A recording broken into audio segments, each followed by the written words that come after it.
Hi everyone and welcome back to the channel. This is just a really quick update for anybody who's been following our turmoil, our current situation with van life in the UK and our campervan conversion situation.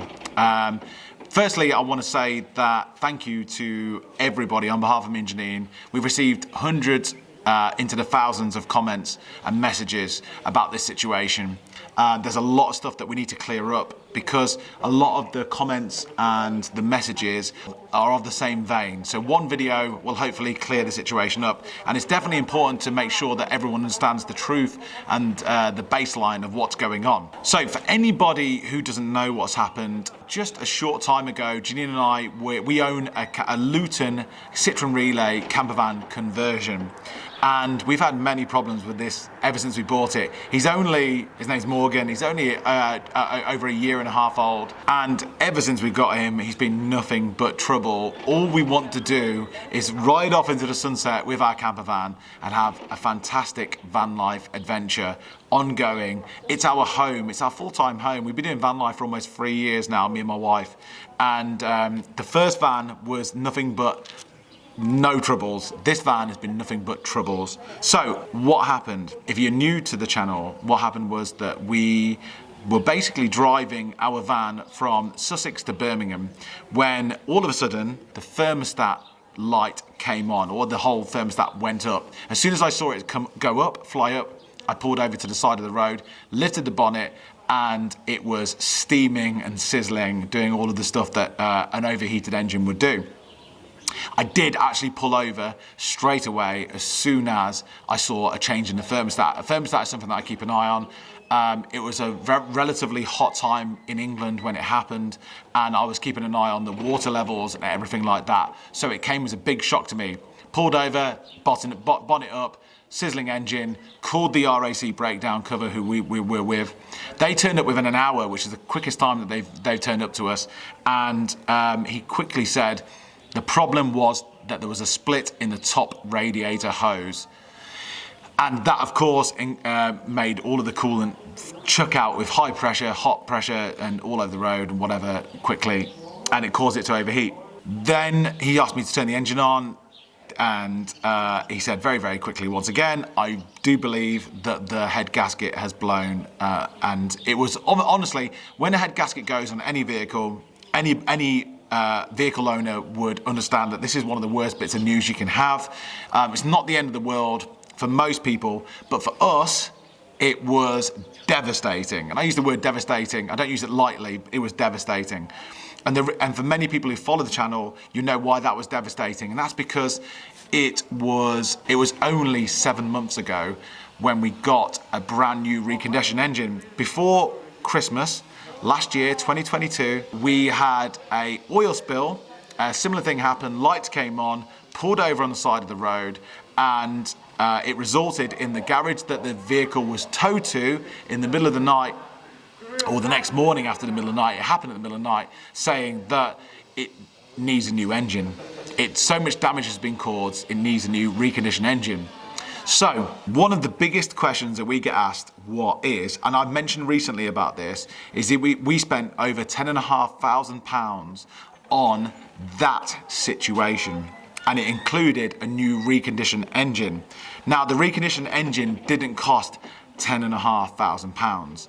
The new reconditioned engine cost X amount of money, which I'm going to read out in a second. Two main topics come up in the comments and the messages during this time, and I just want everyone who follows our channel to give you the respect and the trust to let you know exactly the honest truth about what's happening with and what's happened with this engine so far. As you know, when things happen to us, we try to give you as real time as possible of the updates about what's happening, and we're going to continue doing that as we move forwards. However, last winter, this is exactly what happened. So when we first found out that it needed a new engine, we got a quote for a new engine, and we got told that the new reconditioned engine was going to cost X amount plus labour, X amount, VAT, all the rest of it. Of course, that price unfortunately escalated, and it ended up being a lot more money. And we ended up paying over 10.5 grand for the whole build, the whole work that needed to be done on that engine. We know that when an engine goes, that there's more widespread damage can happen. So we're not naive in the fact that you can swap over an engine and that's it. There were things like, whilst you're here, the clutch is the original clutch. Do you want a new clutch put in? We're taking the engine apart. You might as well. Of course, we thought that's okay. That's what we need to do. That's a good idea. And also injectors, all that sort of business. I'm actually going to read off the price of and the list, the itinerary, the things that we actually paid for in just a second, because I think it's really important for anyone following this channel knowing what we paid for.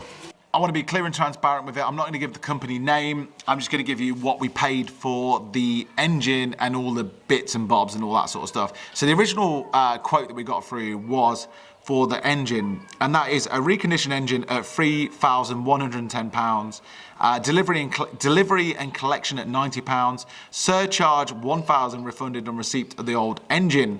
That all came to £4,200. The extra charges on top of that were oil cooler was £240, engine oil was £121, oil filter was £7.81, air filter was 30 quid, radiator cleaner times 4, £8.99 each. Engine gaskets around 40 quid, glow plugs 4 at £14.60 each, and radiator, headed tank, antifreeze £33. Grand total of £5,040. That was the first bits that we knew about. There's obviously ancillary parts which we accepted and we agreed to get with this whole thing, and they came to here we go. Okay, so within this, there's some labour parts and all that sort of stuff.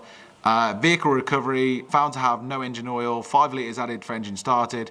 Oil was pumped out immediately to the floor and engine knocking as a result of becoming seized. Advised, new reconditioned engine is the best way forward. We were charged £1,760 for that. The engine order we've just spoken about, that's all the bits we just spoke about. And then we're onto the extra charges here. Air filter, £29.99. Oil filter, £7.81.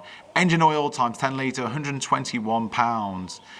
Glow plugs times 4, £58.40. Radiator flush, £35.96. Inlet gasket, £12.60. Exhaust gasket, £11.60. Oil cooler, £240. Antifreeze, 33 quid. EGR valve, 246 quid. OE boost pipe, £140. New turbo, £475. A clutch set, £221. Exhaust clamp, £27.21.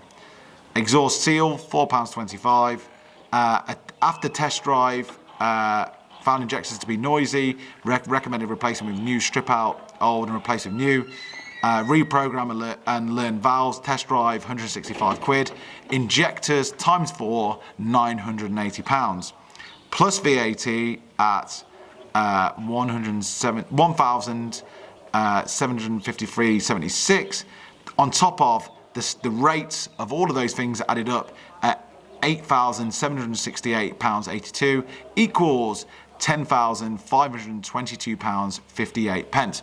That was the full last bill that we got through.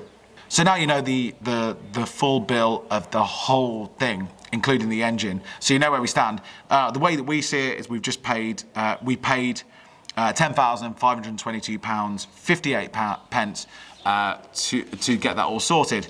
So I'll say now, that was the biggest bill that we've ever received for anything ever. We're not wealthy people. It was shocking to us.